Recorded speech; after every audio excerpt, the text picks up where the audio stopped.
অপমান করেছি, কত খারাপ কথা বলেছি, আর আপনি আপনার শেষ সম্বল আমার হাতে তুলে দিচ্ছেন। ওসব মনে রাখতে নেই। তুমি যে আমার ঘরের লক্ষ্মী, আমার আপনজন। তোমার বাবাও আমাদের পর নয়। যা খোকা, এগুলো নিয়ে বেয়াই মশাইকে সুস্থ করে তোল, তার পাশে দাঁড়া। এটাই তো আত্মীয়তা দেখানোর সময়। আমাকে ক্ষমা করুন মা, আমি সব সময় শুধু নিজের কথা ভেবেছি, কিন্তু বিপদের দিনে সবাইকে দরকার।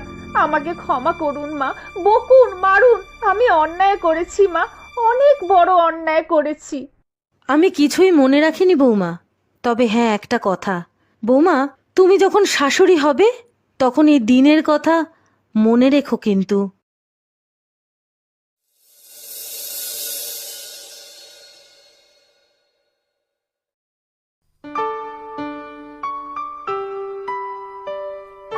বাবা, বউটা কি দজ্জাল মেয়ে মানুষ গো। বেশ হয়েছে, এবার বুঝবে ভগবান আছে, বুঝলে, ভগবান আছে। সত্যি মা,